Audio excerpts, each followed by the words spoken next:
மாத்ருதேவோ பவ, பித்ருதேவோ பவ, ஆச்சாரிய தேவோ பவ, அதிதி தேவோ பவ, சச்சிதானந்த ரூபாய விஸ்வ உற்பத்தியாதி ஹேதவே தாபத்ரய விநாசாய ஸ்ரீகிருஷ்ணாய வயம் நமः. சம்சாரசாகரே மக்னம் தீனம் மாம் கருணாநிதே கர்மமோக கிரகீதாங்கம் மாமுத்தர பவார்ணவாத். நம்ம எல்லாரும் முதல்ல நம்ம அம்மா அப்பாவை நமஸ்காரம் பண்ணிட்டு, நம்ம ஆச்சாரியனை நமஸ்காரம் பண்ணிட்டு, ஸ்ரீமத் பாகவதாக்கியோயம் பிரத்யக்ஷம் கிருஷ்ண ஏவகின்னு ஸ்ரீமத் பாகவதம் தான் கிரந்த ரூபமாக நமது பகவான் அவதரித்தது. ஒரு சொல்லும், நாம் கேட்கும் ஒரு சொல்லும், நாம் சொல்லும் ஒரு சொல்லும் எல்லாமே பாகவதம் தான். அந்த ஒரு உணர்வோடு நாம் இந்த புருஷோத்தம மாதத்திலே நம் சத்சங்கத்துக்குள்ளே நாம் பிரவேசிக்கின்றோம். இந்த புருஷோத்தம மாதம் ஸ்ரீமத் பாகவதம் வாசிக்கிறதும் நல்லது, கேட்கறதும் ரொம்ப சிரவண மாத்திரேன பலன் அப்படின்னு எல்லா கிருஷ்ணர் கோவில்கள்லையும் கௌடியா மட் சம்பிரதாயத்தில் இது வழக்கமாக வச்சுட்டு இருக்கா. நம்ம சம்பிரதாயத்துலேயும் நிறையா கிருஷ்ணர் கோவிலில், பெருமாள் கோவிலில் எல்லாம் ஸ்ரீமத் பாகவதம் இந்த புருஷோத்தம மாதத்திலே வாசித்து கொண்டு வருகிறார்கள். நம்ம இந்த 200 சீரீஸில் அத்தியாயமாக ஸ்லோகமாக அர்த்தத்தை நாம் அனுபவித்து கொண்டு வருகிறோம். இது பொறுப்பு துறப்பு. இது பகவான் அந்தர்யாமியாக இருந்து நம்மை சொல்ல வைக்கிறார், பகவான் அந்தர்யாமியாக இருந்து இதை கேட்க வைக்கிறார் என்ற உணர்வோடு நாம் இந்த சத்சங்கத்துக்குள்ளே இன்று பிரவேசிக்கின்றோம். இதனால் இதில் நம்ம சொல்கிறோங்கிறதுக்கு உண்டான பெருமையோ, நமக்கு தெரியாதுங்கிற அவமானமோ, நமக்கு ஏதோ தெரிஞ்சதை சொல்கிறேங்கிற வினயமோ எதுக்குமே இடமில்லை. ஏன்னா பகவான் தான் நம்ம இதை சொல்ல வைக்கிறார், பகவான் தான் இதை கேட்க வைக்கிறார். இது this is not in an upanyasam format, this is we are studying Bhagavatam. அதுதான், that is the difference. We are studying slokam by slokam அர்த்தம் பார்த்துட்டு வரோம். இப்போ நம்ம எங்கே இருக்கோம்னா 3வது ஸ்கந்தத்திலே நேற்றைக்கு 11வது அத்தியாயம் பார்த்தோம். மன்வந்தரங்களிலே கால வரையறை. பகவான் எப்படி காலத்தை வரையறுத்தார். காலம் என்பது பகவானுடைய சக்தி. அது வெறும் கணக்கு இல்லை. காலத்தை வரையறுத்தார்னா உடனே காலம்ங்கிறது ஒரு கணக்கு இல்லை. அது உலகை இயக்கும் மாற்றும் அழிக்கும் சக்தி என்பதை அந்த காலமானது உணர்த்துகிறது. நேற்றுக்கு எப்படி வெவ்வேறு யூனிட்ஸ் ஆஃப் காலம் பார்த்தோம். அணு முதல் பிரம்மாவின் ஆயுள் வரை, அணு, பரமாணு, த ஸ்மாலஸ்ட் பார்ட்டிகிள், அதெல்லாம் பார்த்தோம் நேற்றுக்கு. அணு முதல் பிரம்மாவோட ஆயுள் வரை எல்லாமே பரமாத்மாவுடைய கட்டுப்பாட்டில் தான் இருக்கிறது. காலம் யாரையும் விட்டு வைப்பதில்லை. பிரம்மாவும் அதற்கு விதிவிலக்கு அல்ல. ஆனால் பரம்பொருளோ இந்த கட்டுப்பாட்டுக்கு, இந்த காலத்திற்கு அப்பாற்பட்டவன். நிறைய விஷயம் பார்த்தோம். ஒரு கண்ணிமைக்கும் நேரம்ங்கிறது அந்த நிமேஷம். ஒரு சிறிய காலத்திலிருந்து பெரிய காலம் என்ன, பிரம்மாவோட ஆயுள் 100 பிரம்மா வருடங்கள், அதனோட கணக்கு, அதெல்லாம் நம்ம நேற்றுக்கு பார்த்தோம். இன்னைக்கு நம்ம 12வது அத்தியாயத்துக்குள்ளே நாம் பிரவேசிக்கின்றோம். 12 அத்தியாயம் சிருஷ்டி கண்டினியூ ஆகுது. முதல்ல ஒரு ஹை லெவல் ஷெல் இவர் கொடுத்தார், பரபிரம்மம் கொடுத்தார் இல்லையா, பிராகிருதம், அப்புறம் வைகிருதம். அப்புறம் வைகிருதத்தில் தான் தாவரங்கள், மிருகங்கள், மனிதர்கள், தேவர்கள்லாம் இவர் படைச்சிட்டு வரார். ஸோ இந்த சிருஷ்டி இன்னும் முடியல. இது நிறைய ஸ்கந்தத்தில் வரும். அதாவது இங்கே மைத்ரேயர் விதுரருக்கு சொல்லிட்டு இருக்கார். இதே மாதிரி பின்னாடி கபிலர் தன்னுடைய தாயாரான தேவஹூதிக்கு திருப்பி அந்த தேவஹூதி கேட்பா இந்த சிருஷ்டியை பற்றி. அப்போ இன்னும் கொஞ்சம் சில விஷயங்கள் இதில் இல்லாதது அங்கே வரும். இதே மாதிரி பாகவதத்திலேயே நிறைய இடத்துல இந்த சிருஷ்டி வரும். இது பாகவதத்தில் மாத்திரம் இல்லை, 18 புராணங்களில் இப்போ போய் விஷ்ணு புராணம் எடுத்து பார்த்தா அதுலேயும் இந்த சிருஷ்டி வர்ணனை இருக்கும். அதனால் நிறைய இடத்துல இருக்குது. நம்ம நம்மளோட கான்டெக்ஸ்ட் பாகவதத்திலே 3வது ஸ்கந்தத்திலே 12வது அத்தியாயம். ஏன்னா யாராவது இதை கேட்குறவங்க நினச்சிப்பாங்க, அதை சொல்லலையே இதை சொல்லலையேன்னு. அது இங்கே வரல. சில சமயம் நான் என்ன பண்ணுவேன், wherever possible I can give a reference. For example, இந்த முதல்ல 2வது ஸ்கந்தம் 9வது அத்தியாயத்தில் எப்படி பரபிரம்மம் பிரம்மத்தோட நடந்த சம்பாஷணையும், இங்கே 3வது ஸ்கந்தத்திலே 10வது 11வது அத்தியாயத்திலே நடந்த 10வது அத்தியாயத்திலே நடந்த பரபிரம்ம பிரம்மா சம்பாஷணையும் ஒரு கம்பேரிசன் நான் வந்து I was able to relate இல்லையா. So wherever possible we can relate, otherwise we will see those aspects whenever we come across those adhyayams. Now we get into directly into the first ஸ்லோகம் in 12வது அத்தியாயம், சிருஷ்டி வர்ணனை. அதான் இதனோட தலைப்பு. மைத்ரேயர் விதுரர் சம்வாதத்தில் ஆரம்பிக்கிறோம். இப்போ மைத்ரேயர் தன்னுடைய சிஷ்யனான விதுரர் அங்கே உட்காண்டிருக்கார். விதுரரே, இவ்வாறு காலமே வடிவெடுத்த பகவான் ஸ்ரீமன் நாராயணனின் பெருமை வர்ணிக்கப்பட்டது. இனி பிரம்மதேவர் எவ்வாறு சிருஷ்டி செய்கின்றார் என்பதை பற்றி கூறுகிறேன். ஸோ அடுத்த லெவல் ஆஃப் சிருஷ்டிலாம் சொல்லிட்டு வர, சில சமயம் முன்னையும் பின்னையும் போவர். He may even repeat what he had already said. So right. So இப்போ முதலிலே பிரம்மா தனது அஜ்ஞானத்தின் 5 தொழில்களை படைத்தார். இது வேற ஒரு டைமென்ஷன். நம்ம வந்து எப்படி பிரம்மா வந்து அந்த பரபிரம்மம் கொடுத்த பிராகிருத சிருஷ்டிலேருந்து ஆரம்பித்து he took over with a handshake. அதுக்கப்புறம் எப்படி வந்து தாவரங்கள், விலங்குகள், மனிதர்கள், தேவர்கள் படைச்சாருங்கிறது ஒரு டைமென்ஷன். இது வேற ஆங்கிள்லேருந்து பார்க்குறார் பாருங்க. பிரம்மா எவ்வாறு தனது அஜ்ஞானத்தின் மூலமாக 5 தொழில்களை படைத்தார். எல்லாமே நம்ம வேதத்தில் வந்து நம்ம படைப்பே it is not like a big bang, ஏதோ ஒரு பெரிய ஒரு வெடிப்பு வந்தது உலகம் தோன்றித்து அப்படியெல்லாம் கிடையாது. ஒரு ஒழுங்குமுறை. எப்படி நேற்றுக்கு நான் சொன்னேன் இல்லையா, அந்த கோளங்கள்லாம் வந்து எப்படி ஒரு ஒழுங்காக ஒரு கால வரையறையில் அதெல்லாம் சுழன்றுன்னு வருது. மில்லியன்ஸ் ஆஃப் கேலக்சிஸ் இல்லையா, ஒன்றோட ஒன்று மோதிக்காத எப்படி இயங்குகிறது அப்படின்னு சொன்னோம். அந்த மாதிரி எல்லாத்துக்குமே ஒரு வரையறை, ஒரு ஒழுங்கு, அந்த ஒரு ஸ்ட்ரக்சர். பகவான் creates a structure through Brahma. அதுக்கப்புறம் அந்த வெறுமை படைச்சுட்டு விட்டுள்ள மனுஷனை, அந்த மனுஷன் வந்து தர்மமான வழியில் வாழ்வதற்காக சனாதன தர்மம் அதை பற்றி சொல்லிகிட்டே போகலாம். ஏன்னா it is such a big ocean. அதை எப்படி ஒழுங்குபடுத்துவதற்காக வேதங்கள், கோட் ஆஃப் எத்திக்ஸ், நம்ம எப்படி தர்மமான வழியில், தர்ம அர்த்த காம மோக்ஷம், அதான் நம்மளோட புருஷார்த்தம், வாழ்க்கையின் கோல்ஸ் ஆஃப் ஹியூமன் லைஃப் இல்லையா. ஸோ அந்த மாதிரி ஒரு ஸ்ட்ரக்சர்டாக ஒரு ஒழுங்கு முறை எல்லாத்துலேயும் அந்த மாதிரி இருக்கிறச்ச. இப்போ பாருங்க, இது வேற ஆங்கிள், வேற முதல் படைப்பெல்லாம் பார்த்துட்டோமா. இங்கே பாருங்க, அஜ்ஞானத்தின் 5 தொழில்களை படைத்தார். அவை தாமிஸ்ரம், அந்த தாமிஸ்ரம், மோகம், மகாமோகம், தமஸ். எல்லாத்தையும் கொடுத்துட்றார் மனுஷனுக்கு. என்ன, நீ என்ன வேணா பண்ணிக்கோ, உனக்கு நல்லதும் கொடுத்துட்றார், கெட்டதும் கொடுத்துட்றார். தாமிஸ்ரம்னா துவேஷம், அந்த தாமிஸ்ரம்னா மரணமே ஜீவனின் முடிவு என்கின்ற எண்ணம். மோகம், இந்த உடலிலே பற்று. மகாமோகம், பொறி புலன்களின் சுகத்திலே பற்று. தமஸ், ஆன்ம தத்துவத்தை மறைக்கும் அறியாமை என்கின்ற மாயை. இதெல்லாம் படைச்சுட்டார். ஸோ இது வந்து வெறும் உயிரை மாத்திரம் படைக்கலை, அந்த ஜீவராசிகளுக்குண்டான இயல்பான குணம். அங்கே பார்த்தோம் இல்லையா, ஆகாரம், பயம், மைத்துனம், நித்ரா. அனிமல்ஸ்க்கு வந்து இந்த 4 தான். தாவரங்களுக்கு ஒரே ஒரு அறிவு தான். அனிமல்ஸ் வந்து அதுவும் ஆகாரம் சாப்பிட்றது, அதுவும் புள்ளக்குட்டி பெற்றுக்கிறது, மைத்துனம் பயம், அதுக்கும் அந்த பயம் இது இருக்குது, அதுவும் தூங்கிறது. நமக்கும் அதுக்கும் என்னடா வித்தியாசம்னா 6ஆம் அறிவு, அந்த பகுத்தறிவு, இதெல்லாம் பார்த்தோம் இல்லையா. அந்த மாதிரி ஒன்னொன்றுத்துக்கும் அதுக்கு உண்டான இயல்பான குணத்தை அவர் படைக்கின்றார். இந்த பாவமயமான படைப்பை கண்டு பிரம்மதேவர் மகிழ்ச்சி கொள்ளவில்லை. இறைவனை தியானித்து தம் மனதை தூய்மையாக்கி கொண்டு இப்போதான் வந்து பிறகு படைப்பை தொடங்குகின்றார். இதில் நிறைய விஷயம் பார்ப்போம். இப்போ சில கிரியேஷன்ஸ் வந்து how they are become very pure, how they have developed வைராக்கியம், இந்த மாதிரி கிரியேஷன்ஸ் எல்லாம் பார்ப்போம். ஸோ அதனால் முதல்ல மனசை தூய்மையாக்கிக்கிறார். he goes into creating further. இப்போது பிரம்மதேவர் சனகர், சனந்தனர், சனாதனர், சனத்குமாரர் என்கின்ற சனகாதி மகரிஷிகளை படைக்கின்றார். அவர்கள் உலக இயல்பான விஷயங்களிலே பற்றற்றவர்கள். அந்த மாதிரி இல்லற சுகம் பற்றி அறியாதவர்கள். ஸோ அந்த மாதிரி ஒரு ஞானிகள் வாழலாம். ஸோ இது இப்போ பார்ப்போம் பாருங்க.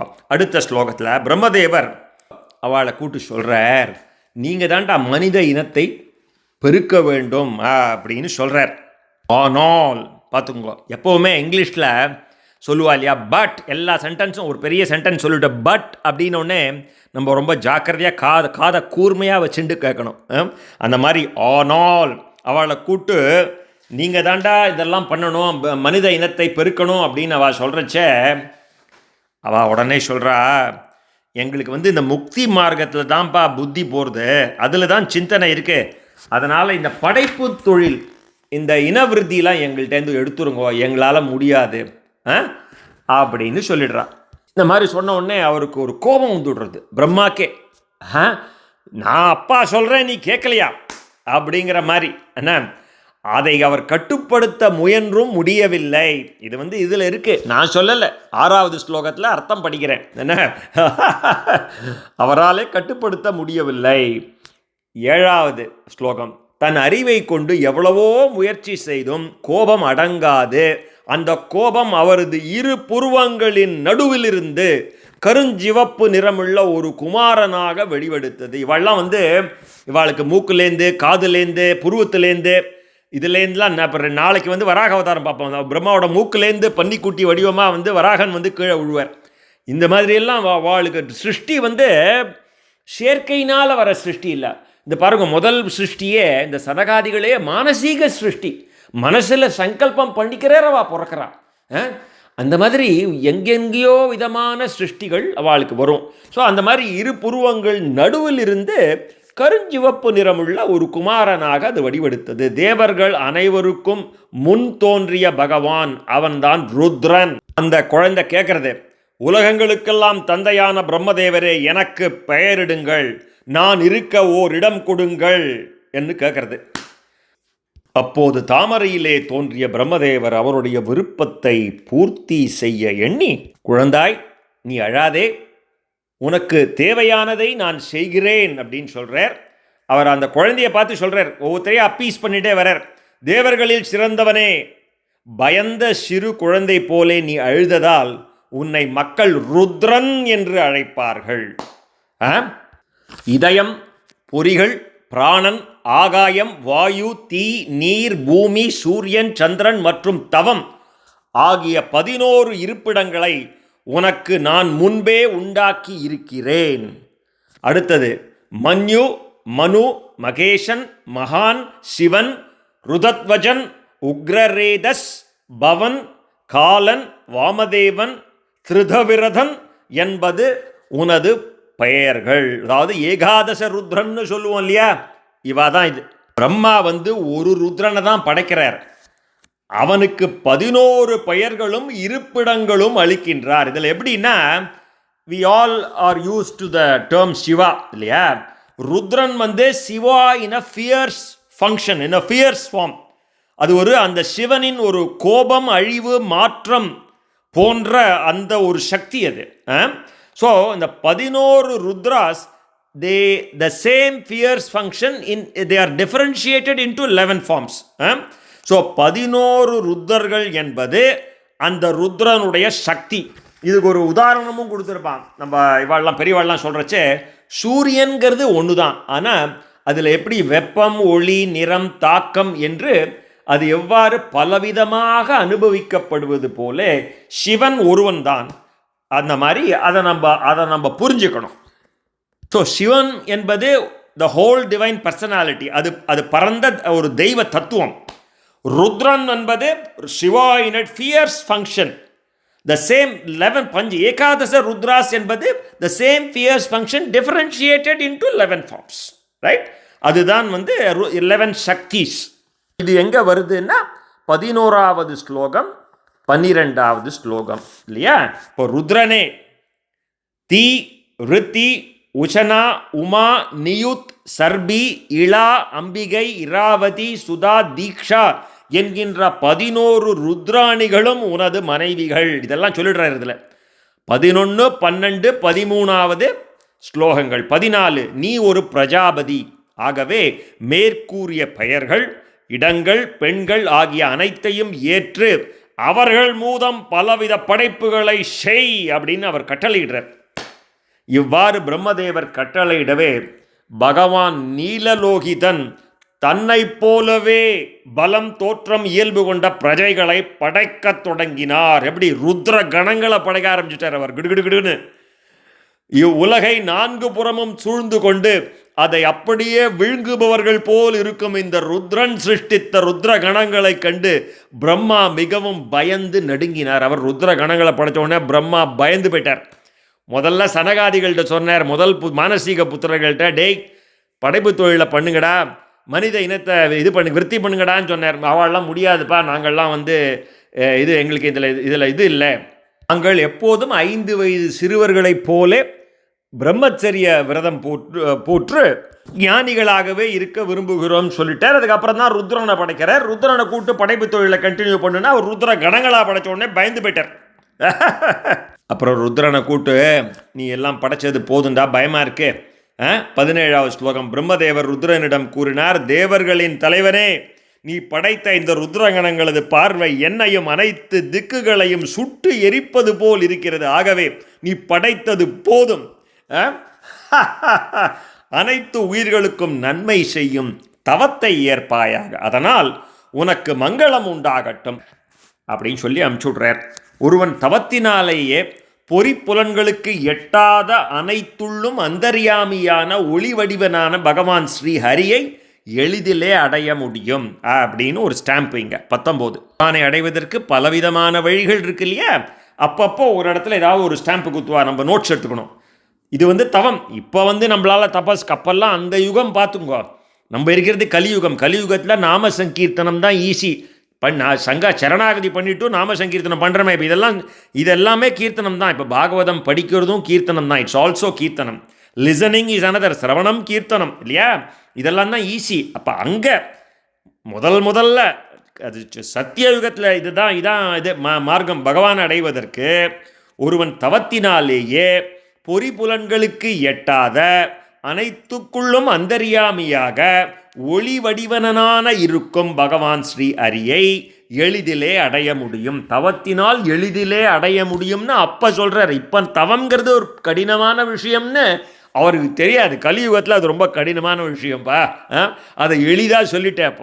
இப்போ மைத்ரேயர் சொல்கிறார், வேதங்களை காக்கும் பிரம்மதேவர் இவ்வாறு கட்டளையிடவே ருத்ரன் சரி என்று அதை தலைமேல் ஏற்று அவரை வலம் வந்து வணங்கி அவரது அனுமதி பெற்று தவம் செய்ய கானகம் சென்றார்.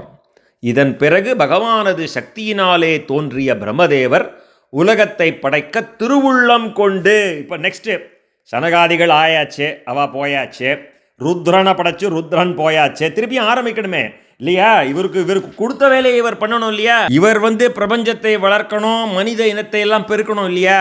அதுக்கு அடுத்த வேலையை அவர் ஆரம்பிக்கிறார். அதனால் 21வது ஸ்லோகத்திலே பிரம்மா பகவானது சக்தியினாலே தோன்றிய இந்த பிரம்மதேவர் உலகத்தை படைக்க திருவுள்ளம் கொண்டு 10 பிள்ளைகளை தோற்றுவித்தார். அவர்களாலே இந்த உலகம் பெருக்கமடைந்தது. பார்த்துங்கோ, இது யாராருனால இந்த உலகம் பெருக்கமடைகிறதுன்னு வரும். இது முதல் பாயிண்ட்டு.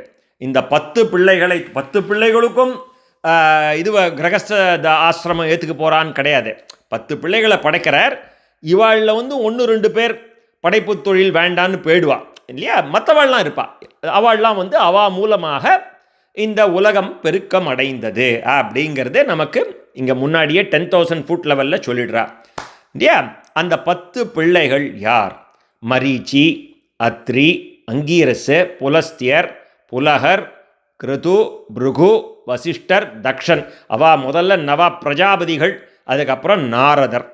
இவெல்லாம் பிறக்கிறா. பிரம்மாவோட மடியிலேருந்து நாரதரும், கை கட்டை விரலிலிருந்து தக்ஷனும், பிராணனிலிருந்து வசிஷ்டரும், தோளிலிருந்து பிருகுவும், கையிலிருந்து கிருதுவும் பிறந்தார்கள். தொப்புளிலிருந்து புலகரும், காதுகளிலிருந்து புலஸ்தியரும், வாயிலிருந்து அங்கீரசரும், கண்களிலிருந்து அத்ரியும், மனசிலிருந்து மரீச்சியும் தோன்றினார்கள். இப்படி பிரம்மாவோட பல்வேறு பகுதிகளிலிருந்து, தன்னுடைய உடல் பகுதிகளிலிருந்து எவ்வாறு இவர்கள் தோன்றினார்கள் அப்படின்னு இங்கே சொல்கிறா இல்லையா. அடுத்தது மேலே போவோம். 25வது ஸ்லோகம். சாட்சாத் பகவான் நாராயணனது சுரூபமான தர்மம் வலது மார்பிலும் உலகுக்கெல்லாம் மரண பயத்தை அளிக்கும் மிருத்யு என்கின்ற அதர்மம் பின்பாகத்தினின்றும் தோன்றின. நான் சொன்ன மாதிரி வெறும் மனுஷனை மாத்திரம் கிரியேட் பண்ணல, he creates the whole ecosystem. அதில் இந்த ஒழுங்குமுறை எத்தனை விஷயம் பண்ணுறா பாருங்க. இதில் அங்கங்கே பார்க்குறோம். தர்மம் என்பது வலது மார்பிலும் உலகுக்கெல்லாம் மரண பயத்தை அளிக்கும் மிருத்யு என்ற அதர்மம் பின்பாகத்திலும் தர்மதேவதையின் மனைவி மூர்த்தியிடம் நரநாராயண ரிஷிகள் தோன்றினார்கள். இவ்வாறு பிரம்மதேவரின் மனத்திலிருந்து காமம், புருவத்திலிருந்து கோபம், கீழ் உதட்டிலிருந்து லோபம் பேராசை, வாயிலிருந்து வாக்கின் தேவதையான சரஸ்வதி, லிங்கத்திடமிருந்து சமுத்திரங்கள், லிங்கம்னா ஆண்குறியிலேந்து, அபான துவாரத்திலிருந்து பாவங்களுக்கு இருப்பிடமும் அரக்கர்களின் தலைவனுமான நிருத்தியும் பிறந்தார்கள். பிரம்மாவின் நிழலிலிருந்து தோன்றியவர் கர்த்தமர். இவர் அனைத்து சக்திகளும் கொண்டவர். தேவகூதியின் கணவர். பின்னாடி பார்ப்பேன் யார் தேவகூதின்னு. முன்னாடியே சொல்லிடுறார். இது சைடில் வித்தின் பிராக்கெட்ஸ். அது இவ்வாறு இந்த உலகம் முழுவதும் பிரம்மதேவரின் மனத்திலிருந்தும் உடலிலிருந்தும் தோன்றின அப்படின்னு 27 மேலே போகிறார். இந்த மாதிரி வெவ்வேறு படைப்புகளை நம்ம பார்த்துட்டே இருக்கச்சே ஒரு சமயம் பிரம்மதேவர் நான் உலகங்களை முன்பு போலே ஒன்றுக்கொன்று இசைந்ததாக எவ்வாறு படைப்பேன் அப்படின்னு திருப்பியும் ஒரு கவலையில் இருக்கச்சே, அப்போது அவருடைய 4 முகங்களிலிருந்து 4 வேதங்கள் தோன்றின இல்லையா. ஸோ ஹோதா, அத்வர்யோ, உத்காதா, பிரம்மா ஆகிய ரித்விகர்களுடைய செயல்முறைகளை கூறும் வேள்விகளின் விரிவும் உபவேதங்களும் நியாயம் முதலிய சாஸ்திரங்களும் தர்மதேவதையின் தவம், ஒழுக்கம், தயை, சத்தியம் என்கின்ற 4 கால்களும் பிரம்மச்சரியம், இல்லறம், வானப்பிரஸ்தம், துறவரம் என்கின்ற 4 ஆசிரமங்களும் மற்றும் அவர்களுக்கான அறநெறிகளும் ஆகிய இவை அனைத்துமே பிரம்மதேவரனது முகத்திலிருந்து தோன்றியவை அப்படின்னு சொல்கிறாருங்க. சரியா? ஸோ இப்படி பார்த்துட்டே போகிறோம். எப்படி முதல்ல சனகாதிகள் வந்தால், அப்புறம் எப்படி ருத்ரன் வந்தார், அப்புறம் எப்படி மானசீக புத்திரர்கள்லாம் வந்தால், அதுக்கப்புறம் இந்த மாதிரி யோசிச்சுட்டே இருக்குச்சே எப்படி வேதங்கள்லாம் வந்தது, அதுக்கப்புறம் சனாதன தர்மத்தில் மற்ற விஷயங்கள் எவ்வாறு ஆசிரமங்கள்லாம் எப்படி வந்தது, இதெல்லாம் பார்த்தோம். இப்போ விதுரர் கேட்குறா, தவசியே இவரை பார்த்து, மைத்திரேயரை பார்த்து, தவசியே, உலகத்தை படைக்கின்ற பிரஜாபதிகளின் தலைவனான அந்த பிரம்மதேவர் தனது முகங்களிலிருந்து வேதம் முதலியவற்றை படைத்தார் எனில் தனது எந்த முகத்திலிருந்து எவைகளை படைத்தார் என்பதை கருணை கொண்டு கூற வேண்டும் அப்படின்னு கேட்குறார். ஸோ இப்போ மைத்திரேயர் சொல்கிறார், விதுரரே, பிரம்மதேவர் தனது கிழக்கு, தெற்கு, மேற்கு, வடக்கு முகங்களிலிருந்து முறையே ரிக், யஜுர், சாமம், அதர்வணம் எனும் வேதங்களை தோற்றுவித்தார். இதே விதமாகவே வேள்வியின் 4 ரித்விகளில் கானமில்லாமல் மந்திரங்கள் மட்டும் ஓதப்பட்டு செய்யப்படும் ஹோதாவின் செயலான சாஸ்திரத்தையும், அதாவது வழிமுறை, அந்த வேள்விகள், அந்த மந்திரங்கள் இல்லையா, அந்த வழிமுறைகள், அத்வர்யுவின் செயலான யாகத்தையும் உத்காதாவின் செயலான துதி, ஸ்தோமம் ஆகியவைகளையும் பிரம்மாவின் செயலான பிராயச்சித்தத்தையும் முறையே தன் 4 முகங்களிலிருந்தும் தோற்றுவித்தார். மாதிரி இதில் வேத அத்தியனம் பண்ணவாளுக்கு இதெல்லாம் புரியும். அதனால் இதெல்லாம் என்னத்துக்குன்னா நமக்கு நம்ம ஃபாலோ பண்ணுறது ரொம்ப குறைச்சல். நித்திய கர்மானுஷ்டானம் ஒழுங்காக படித்தாலே, அதை ஒழுங்காக மந்திரம் சொன்னாலே அதில் நிறைய விஷயங்கள் நமக்கு தெரிய வரும் இல்லையா. ஸோ இதில் at a high level, very high level இதெல்லாம் இருக்குப்பா. பிரபஞ்சத்தில் எத்தனையோ விஷயம் இருக்குது, பல கோடி விஷயங்கள் இருக்குது. அதுலேருந்து we are drawing only very few resources. We are grossly underutilizing the resources that has been given to us. இதுலேருந்து தெரியுறது, இதை படிக்க என்ன தெரியறது, நம்ம ஒரு மினிஸ்கியூல் தான் இந்த பிரபஞ்சத்தில், நம்ம ஒரு பரமாணு அப்படிங்கிறது நிச்சயமாக தெரியறது இல்லையா. அது மாதிரி இத்தனை விஷயம் இருக்குது. இத்தனை விஷயம் இருக்குது, நம்ம ஒன்றும் அதை not even scratch the surface அப்படின்வானே, அதே கதை தான். சரியா? இதுக்கப்புறம் தன்னுடைய கிழக்கு முதலிய 4 முகங்களிலிருந்தும் முறையே ஆயுர்வேதம், அதாவது மருத்துவம், ஆயுத போர் தனுர்வேதம், சங்கீதம் பரதம் முதலிய காந்தர்வ வேதம், வீடு கட்டுதல் முதலிய சிற்பசாஸ்திரமான ஸ்தாபத்திய வேதம் என்று 4 உபவேதங்களை தோற்றுவித்தார். இதெல்லாம் எல்லாம் இருக்குது பாருங்க. ஏதோ ஆயுர்வேதான்னு நம்ம படிக்கிறோம். என்ன இதில் கொடுத்துருக்கான் பாருங்க, எப்படி கொடுத்துருக்கான் பாருங்க. அவருடைய 4 முகங்களிலிருந்து இல்லையா, அதில் என்ன ஆர்டர் சொல்லிட்டு வந்தார், அந்த ஆர்டர் கிழக்கு தெற்கு மேற்கு வடக்கு முகங்களிலிருந்து ரிக் யஜுர் சாம அதர்வணம் சொன்னார் இல்லையா 37ஆம் ஸ்லோகத்தில். 38 சொல்லியிருப்பாங்க.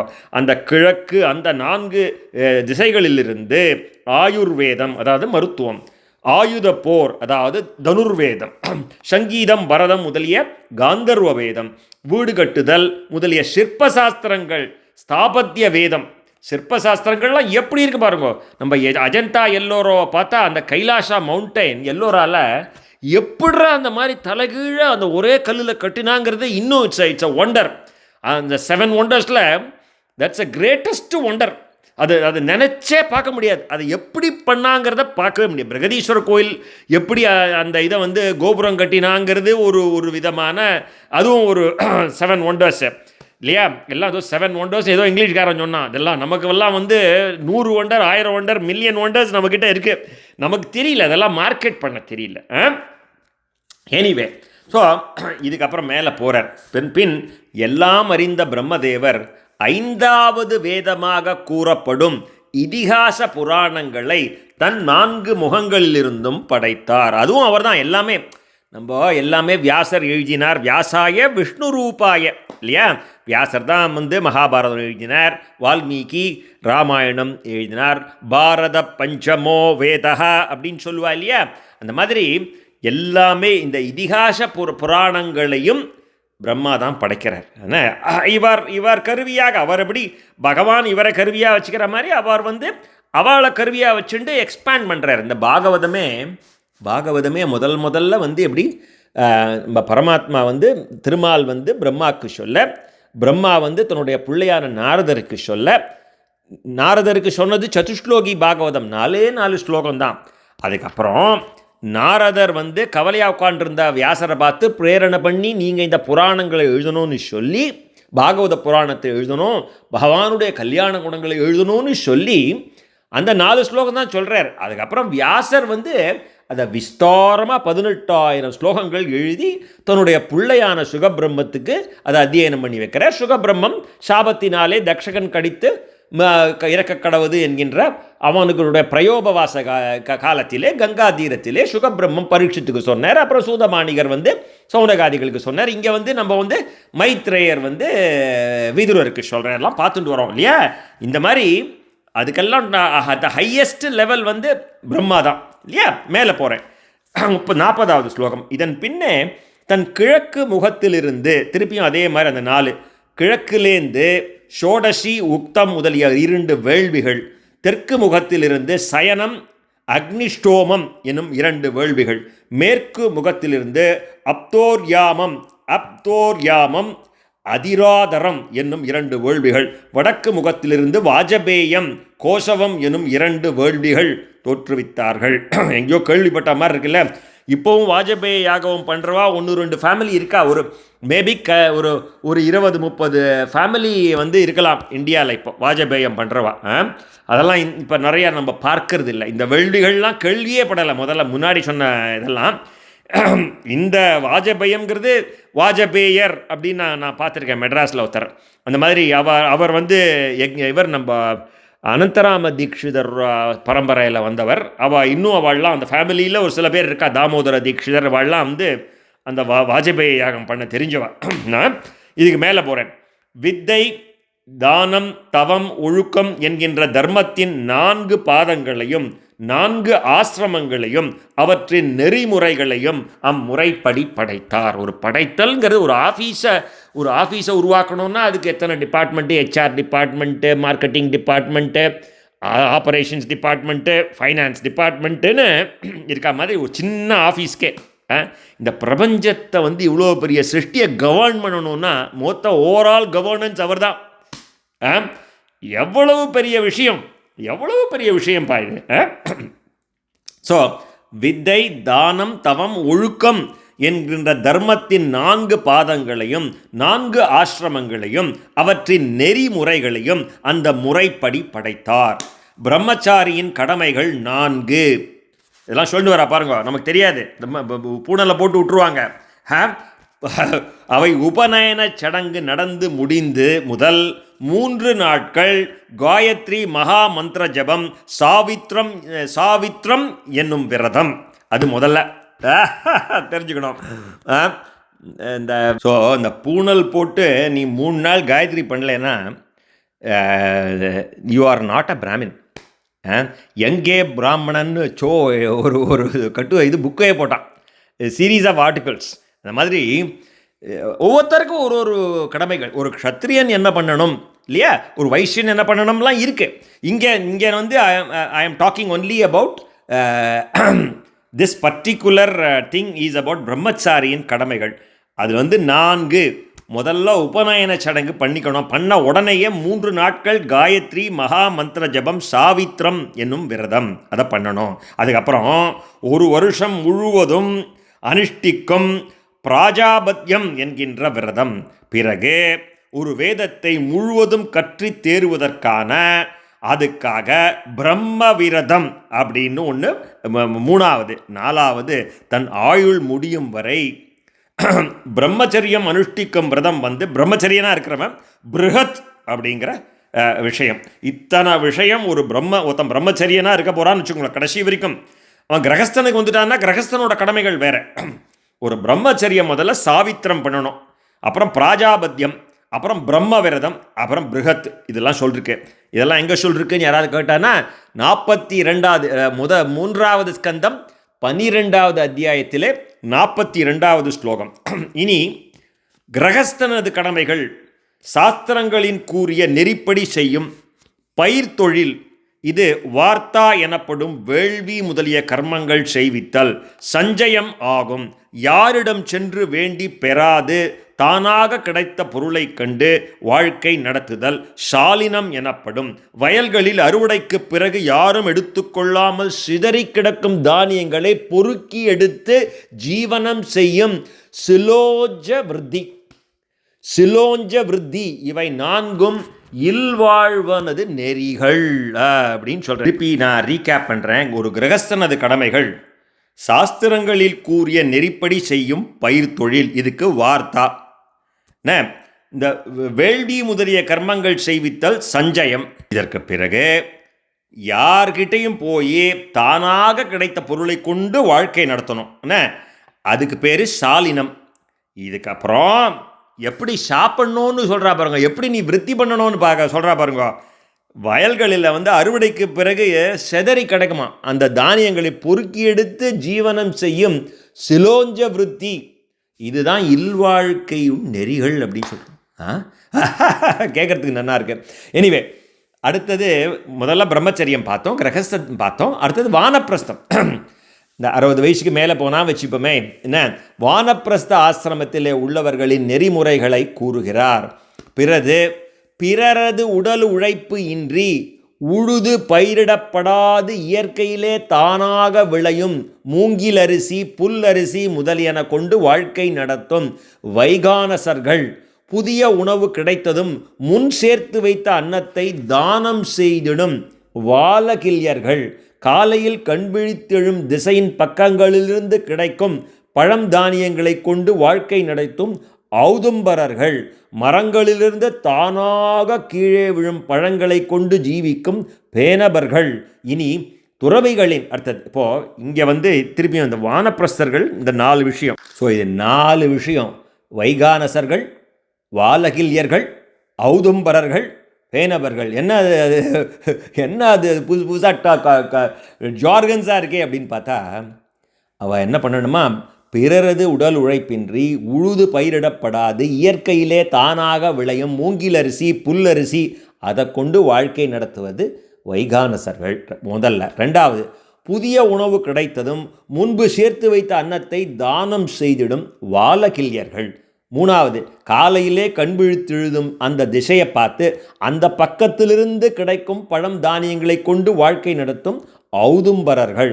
4வது, மரங்களிலிருந்து தானாக கீழே விழும் பழங்களை கொண்டு ஜீவிக்கும் பேனபர்கள். இவெல்லாம் வானப்பிரஸ்தம் போனோம். அதாவது சன்னியாசத்துக்கு முன்னாடி ஆசிரமம், சன்னியாசம் வாங்கிக்கிறதுக்கு முன்னாடி தே ஸ்டே அவே இல்லையா, அந்த stage right, the transition from grihasthan to சன்னியாசம்.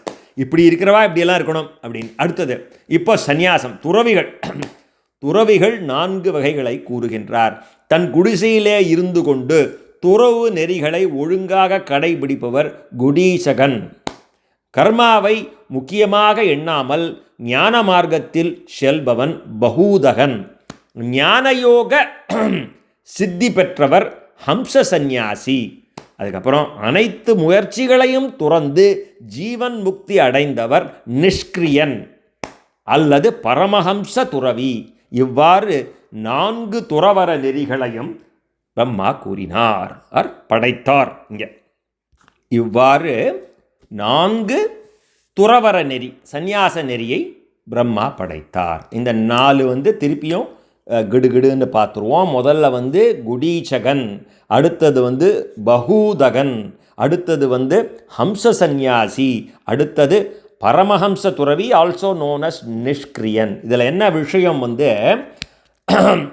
அதில் எப்படி கீழே விழுந்த பழங்கள்லாம் பொறுக்கி சாப்பிடணும்னு சொன்ன மாதிரி இங்கே தன் குடிசையிலேயே இருந்து கொண்டு துறவு நெறிகளை ஒழுங்காக கடைபிடிப்பவர் குடீசகன்.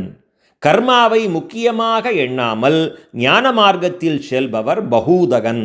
ஞானயோக சித்தி பெற்றவர் ஹம்ச சந்நியாசி. ஞானயோகம்னா தெரியும் இல்லையா, செல்ஃப் ரியலைசேஷன், ஆத்மாவை குறித்து ஆத்மாவை அறிந்து கொள்ள ஆத்ம சாட்சா்காரம் பண்ணுறவா. அந்த ஞானயோகம், அந்த ஆத்ம ஞானம் பெற்றவர், ஞானயோகத்தில் சித்தி பெற்றவர், வெறும் முயற்சி பண்ணல, உணர்ந்து சித்தி பெற்றவர். அதுக்கப்புறம் அனைத்து முயற்சிகளையும் துறந்து ஜீவன் முக்தி அடைஞ்சாச்சு. ஜீவன் முக்தினா ஆத்ம சாட்சா்காரம் ஆயிடுத்துன்னு அத்வைதபரமாக பார்க்கறச்சு. அவன் நிஷ்கிரியன். நம்ம விசிஷ்டாத்வைதத்தில் பரமாத்ம சாட்சா்காரம் அப்படின்னு சொல்லுவோம் இல்லையா, இங்கே ஆத்ம சாட்சா்காரம் அடைஞ்சாலே அவள் பரமஹம்ச துறவி. இவ்வாறு 4 துறவர நெறிகளை பகவான் பிரம்மா படைத்தார் அப்படின்னு பார்க்குறோம். மேலே போகிறேன். 44வது ஸ்லோகம். இதே போல எல்லாமே ஜார்கனாக தான் இருக்கும், கவலைப்படாதீங்க. ஆன்வீக்ஷீகி த்ரையி வார்த்தை தண்டநீதி எனும் 4 வித்யை, 4 வித்யைகள், பூஹு புவஹ சுவஹ மகஹ என்கின்ற 4 வியாகிருதிகள் பிரம்மதேவரின் 4 முகங்களிலிருந்தும் தோன்றின. இவரது இதய காசத்திலிருந்து ஓம் என்கின்ற பிரணவம் தோன்றியது. இந்த 4 ஜார்கன் சொன்னா இல்லையா, அதுக்கு என்ன பெரியவாள்லாம் இது கொடுத்துருக்காருன்னா, ஆன்வீக்ஷீகினா முக்தியை அடைவிக்கும் ஆன்ம வித்தை இல்லையா. ஆன்மா எது, எது ஆன்மா, இது ஆன்மா இல்லாதது, அந்த ஆத்ம ஞானம். த்ரையி அப்படின்னா சொர்க்க போகங்களை தரும் கர்ம விதானம் செயல்முறை. வார்த்தை அப்படிங்கிறது உழவு தொழில் வியாபாரம் பற்றிய அறிவு. தண்டநீதி அப்படிங்கிறது நியாயத்தை வழங்குதல், தண்டித்தல் முதலிய அரச நெறிகள். இதான் அந்த 4 ஜார்கன்ஸோட மீனிங் அப்படின்னு வச்சுப்போம். சரியா? அடுத்தது 45வது ஸ்லோகம். அந்த பிரம்மதேவரது மயிர்கால்களிலிருந்து, ரோமத்திலேருந்தெல்லாம் வரா பாருங்க, மனுஷா வரா பாருங்க, மயிர்கால்களிலிருந்து உஷ்ணிக் என்கின்ற சந்தமும், தோலிலிருந்து காயத்ரி சந்தமும், மாமிசத்திலிருந்து திருஷ்டுப் சந்தமும், நாடியிலிருந்து அனுஷ்டுப் சந்தமும், எலும்பிலிருந்து ஜெகதீசந்தமும் தோன்றின. ஸோ சந்தஸ் அப்படின்னா சமஸ்கிருத இதிலெல்லாம் பயன்படுத்தப்படும் ஒரு மீட்டர். அந்த கவிதைகள் இதிலெல்லாம் நம்ம ஸ்லோகங்கள் மந்திரங்கள்லாம் சொல்கிறோமே, அதில் ஒவ்வொரு ஸ்லோகத்துலேயும் பாதங்களாக லைன்ஸாக பிரிச்சுப்பேன். ஒவ்வொரு பாதத்துலேயும் ஒரு குறிப்பிட்ட அக்ஷரங்கள் இருக்கும்.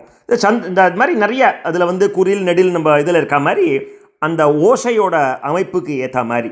அதனால் ஃபார் எக்ஸாம்பிள் நம்ம காயத்ரி சொல்கிறோம் இல்லையா, காயத்ரி 6 அக்ஷரம். உஷ்ணிக் காயத்ரி ஒரு சந்தஸோட பேர் காயத்ரின்னு ஒரு சந்தஸ் வச்சு அது 6 அக்ஷரம். உஷ்ணிக்ங்கிற சந்தஸ்க்கு 7 அக்ஷரம். அனுஷ்டுப் சந்தக அப்படிங்கிறவ 8 அக்ஷரம், பிருகதிங்கிறதுக்கு 9 அக்ஷரம், பங்கி அப்படிங்கிறதுக்கு 10 அக்ஷரம், திருஷ்டுப் அப்படின்னா 11 அக்ஷரம், ஜெகதினா 12 அக்ஷரம். சரியா? ஸோ இந்த அனுஷ்டுப் சந்தகான்னு அடிக்கடி பார்ப்போம். அது வந்து ஒரு ஸ்லோகத்தில் வந்து 4 பாதங்கள், ஒவ்வொரு பாதத்துலேயும் 8 அக்ஷரங்கள். அதனால் அது வந்து 32 அக்ஷரங்கள். முக்கால்வாசி வந்து ஸ்ரீமத் பாகவதம், மகாபாரதம், ராமாயணம், பகவத்கீதை இதெல்லாம் வந்து அனுஷ்டுப் சந்தஸில் ரொம்ப ஒரு புனிதமானது அப்படின்னு வச்சுக்கலாமே. ஸோ எல்லாமே இப்போ புனிதமானது தான். காயத்ரி சந்தஸும் புனிதமானது தான். ஸோ காயத்ரி வந்து 6 அக்ஷரங்கள், அதில் வந்து 4 பாதங்கள், 6 அக்ஷரங்கள், 6 × 4 மொத்தம் 24 அக்ஷரங்கள் கொண்டது காயத்ரி மந்திரம். அது இந்த சந்தஸில் தான் வந்திருக்கு. சந்தஸ்ன்னு பார்த்த உடனே காயத்ரி ஜபம் அப்படி போயிட்டேன். 46 மற்ற சந்தஸ்ன்னு சொல்லிகிட்டே வர்றார். அதாவது இந்த 45 பிரம்மாவோட மயிர்கால்களிலிருந்து உஷ்ணிக்ன சந்தஸ், தோல்லேருந்து காயத்ரி, அவருடைய மாமிஷத்திலிருந்து இல்லையா, அதுலேருந்து திருஷ்டுப் அந்த தோல் அந்த இதுலேருந்து மாமிஷம் சதையிலேருந்து, சந்தமும் நாடியிலிருந்து அனுஷ்டுப் சந்தம் வருது, எலும்பிலிருந்து ஜெகதிங்கிற சந்தம் வருது, மஜ்ஜையிலிருந்து பங்கிங்கிற சந்தம் வருது, பிராணனிலிருந்து பிருகதிங்கிற சந்தம் வருது. இவ்வாறு இத்தனை சந்தோஷம் எங்கேருந்து வருது அப்படிங்கிறது அவருடைய ஜீவ சக்தியிலிருந்து க முதல் மா முடிய மெய்யெழுத்துக்களும், அவருடைய உடலிலிருந்து ஆ அதாவது அம்மா அந்த உயிரெழுத்துக்களும் தோன்றின. ச ஷ ச ஹ என்கின்ற 4 ஊஷ்ம எழுத்துக்களும் அவரது பொறிகள். ஏர ல வ என்கின்ற அந்தஸ்த எழுத்துக்கள் அவரது பலம், அது அவருடைய வலிமை என்கின்றார்கள். அவரது திருவிளையாடல்களில் நிஷாதம், ரிஷபம், காந்தாரம், ஷட்ஜம், மத்தியமம், தைவதம், பஞ்சமம் என்கின்ற சரி க ம ப த நி என்கின்ற 7 ஸ்வரங்கள் தோன்றின. எத்தனை விஷயம் இருக்குது பாருங்க, எத்தனை விஷயம் இருக்குது பாருங்க. அப்பா, சப்த பிரம்மம் என்கின்ற வேதமே உருவான பிரம்மா வெளிப்படையாக தெரியும் உயிரெழுத்து மெய்யெழுத்து என்ற துவனிகளாகவும், வெளிப்படையாக தெரியாத ஓம் என்னும் பிரணவமாகவும் இருக்கின்றார். எல்லாத்துலேயும் நம்ம சொல்கின்ற ஒரு வார்த்தையிலையும் பகவான் இருக்காருன்னு சொல்கிறா பாருங்க. நம்ம வந்து பாகவதத்தில் ஒரு வார்த்தையும் பகவான்னு சொல்கிறோமா இல்லையா? ஏன்னா ஸ்ரீமத் பாகவதமே பகவான்னா அதில் படிக்கின்ற ஒரு வார்த்தையும் பகவான் தான் இல்லையா? இங்கே சொல்கிறா பாருங்க, சப்த பிரம்மம் என்கின்ற வேதமே உருவான அந்த வெளிப்படையாக பிரம்மா வந்து வெளிப்படையாக தெரியும் உயிரெழுத்து மெய்யெழுத்து என்ற துவனிகளாகவும், வெளிப்படையாக தெரியாத ஓம் என்னும் பிரணவமாகவும் இருக்கின்றார். அவரிலும் மேம்பட்ட எங்கும் நீக்கமர நிறைந்து விளங்கும் பரபிரம்மம் பலதரப்பட்ட சக்திகளை தாங்கி இந்திரன் முதலியோர்கள் உருவமாக விளங்குகிறார்கள். அதாவது முன்னாடியே பார்த்துட்டோம்பா, பார்க்கும் மரங்கள் எல்லாம் நந்தலாலா, எல்லாமே நந்தலாலா. அதனால் அந்த ஒரு உணர்வு நமக்கு வரணும். நம்ம வாயிலேருந்து ஒரு வார்த்தை வருதுன்னா ரொம்ப கேர்ஃபுல்லாக இருக்கணும். முன்னாடி ஒரு இடத்துல வரும், பிரம்மாவே ஒரு பாவச் செயலில் இச்சை கொண்டு தன்னுடைய முக்கிய உடலை நீக்கி வேறு உடலை ஏற்று உலகத்தை படைக்க திருவுள்ளம் கொண்டார் அப்படின்னு ஒரு இடத்துல வருது. பார்த்துக்கோ, Brahma himself is getting distracted. It is not பரபிரம்மம். அப்போனா நம்மளுக்கு ஏன் சார் வராது அப்படின்னு ஈஸியாக கேட்டுருவோம். சார் பிரம்மாக்கே இந்த ப்ராப்ளம் இருக்குது சார் அப்படின்றோம் இல்லையா? எனிவே இந்த இடத்துல சொல்கிறா, பிரம்மாக்கே பாவச் செயலில் இச்சை வருது, அது அப்புறம் அந்த உடலை நீக்கிடுறார். அவர் தன்னுடைய உடலை நீக்கி வேறு உடலை எடுத்துக்கொண்டு உலகத்தை படைக்க திருவுள்ளம் கொண்டார். மகத்தான வீரியம் படைத்த மரீச்சி முதலிய மகர்ஷிகளாலும் படைப்பு மேன்மேலும் பெருகாததால், இப்போ மானசீக புத்திரர்கள் நவ பிரஜாபதிகள் முதல்ல வந்து சனகாதிகளை படைச்சார். அவா வந்து எனக்கு படைப்பு தொழில் வேண்டாம்ப்பா, நாங்கள் 5 வயது சிறுவர்களாக ஞானிகளாக பிரம்மச்சரியமே அந்த மாதிரி நாங்கள் இருக்கணும்னு சொல்லிடுறா. அப்புறம் ருத்ரனை படைக்கிறார். ருத்ர கணங்களாக படைச்ச உடனே வேண்டாம்ப்பா, உனக்கு நான் 11 இடம் தரேன், நீ வந்து எங்கேயாவது போயிரு, இதெல்லாம் வேண்டாம், உனக்கு படைப்பு தொழில் வேண்டான்னு அவர் அனுப்பிச்சுடுறார். மற்றவாழ்லாம் இந்த நவ பிரஜாபதிகளையும் நாரதரையும் படைக்கிறார் இல்லையா? நாரதரும் சொல்லிடுறார், நான் எனக்கு இதில் விருப்பம் இல்லைன்னு. இந்த நவ பிரஜாபதிகளை வச்சுட்டு யாருக்கெல்லாம் விருப்பமோ நீங்கள்லாம் அபிவிருத்தி பண்ணுங்கோ இல்லையா, விருத்தி பண்ணுங்கோ அப்படின்னு சொல்கிற படைப்பு. இப்போது அப்படி இருந்தும் அந்த எக்ஸ்பான்ஷன் ஆலை யோஜனை பண்ணுறார். மரீச்சி முதலிய மகர்ஷிகாலம் படைப்பு மேன்மேலும் பெருகாததால் திருப்பி சிந்திக்கிறார், நான் என்ன பண்ணுறதுன்னு தெரியலையப்பா. மரீச்சாதி நவா பிரஜாபதிகளை படைத்தேன், அவளால் அந்த சிருஷ்டி இன்னும் அபிவிருத்தியாகும் அப்படின்னு நான் பார்த்துட்டு இருக்கேன். ஒன்றும் ஆமாட்டேங்கிறத. நான் இவ்வளவு முயற்சித்தும் பிரஜைகளின் பெருக்கம் நிகழவில்லையே. இதில் ஏதோ தெய்வ குற்றம் உள்ளது. விதிதான் படைப்பு விருத்தி அடையாது இடையூறாக இருக்கிறது. இதுதான் உண்மை. அவருக்கே he is being subject to karma. இது என்ன விதியா, என்னையா இது, நான் இவ்வளோ ட்ரை பண்ணுறேன், நடக்க மாட்டேங்கிறதே. உரிய காலத்தில் உரிய முறைப்படி செயல் புரியும் பிரம்மதேவர் இவ்வாறு தெய்வத்தை பற்றி சிந்தித்து நிற்கையிலே அவரது இந்த மாதிரி பகவானை நினச்சிக்கிறார். இந்த மாதிரி ஆயிடுத்தேப்பா, என்ன பண்ணுறதுன்னு நினச்சே அவருடைய திருமேனி ரெண்டாக பிரியறது. ஒன்று அவரோட திருமேனியிலேருந்து அந்த சக்தி ஒன்று ஆணாகவும் மற்றொன்று பெண்ணாகவும் பிரிகிறது. எனில் பிரம்மதேவர் அதிலிருந்து பிரிந்ததால் இந்த உடலை காயம் என்பார்கள். அப்படின்னு அவருக்கு பேர். அந்த அப்படின்னா பிரம்மதேவர்.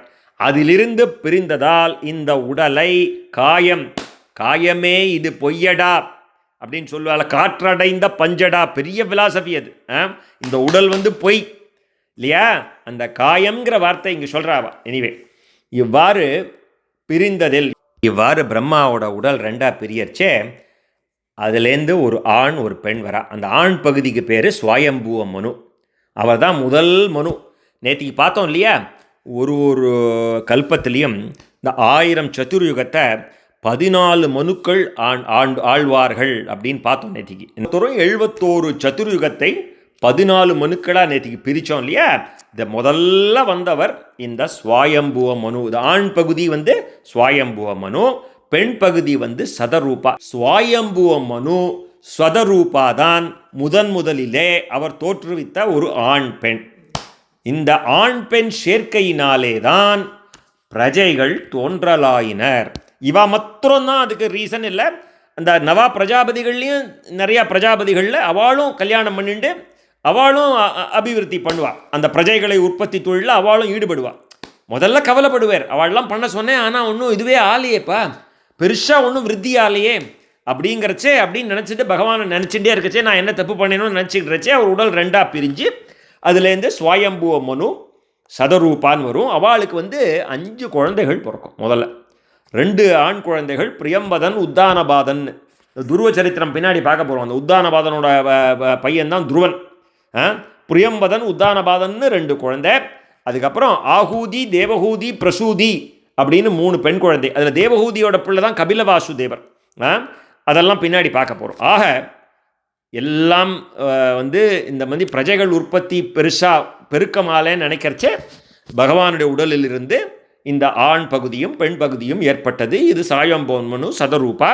இவாளுக்கு 2 ஆண் 3 பெண் குழந்தைகள் பிறக்கிறது. 2 ஆண் தான் பிரியம்பதன் உத்தானபாதன், 3 பெண் ஆகூதி தேவகூதி பிரசூதி. இவர்களில் ஆகூதியை ருச்சி என்பவருக்கும், 2வது பெண்ணான தேவகூதியை கர்த்தமருக்கும், பிரசூதியை தக்ஷனுக்கும் திருமணம் செய்து கொடுத்தார்கள். அவர்களது சந்ததிகளால் இந்த உலகம் நிறைந்தது அப்படின்னு சொல்லி ஸ்ரீமத் பாகவத மகாபுராணம் 3வது ஸ்கந்தத்திலே 12வது அத்தியாயம் முற்றிற்று. யதக்ஷர பதப்பிருஷ்டம் மாத்ராஹீனம் துயத்பவேதி தத்சர்வம் கம்யதாம் தேவ நாராயண நமோஸ்துதே விசர்கபிந்து மாத்ராணி பதபாதாட்சராணி ச நியூனானி சாதிரிக்தானி ஷமஸ்வ புருஷோத்தம நாமசங்கீர்த்தனம் யஸ்ய சர்வபாப பிரணாசனம் பிரணாமோ துக்க சமனஹாசம் தம் நமாமி ஹரிம் பரம். ஸ்ரீஹரயே நமः, ஸ்ரீஹரயே நமः, ஸ்ரீஹரயே நமः. கோபிகா ஜீவனஸ்மரணம் கோவிந்தா கோவிந்தா.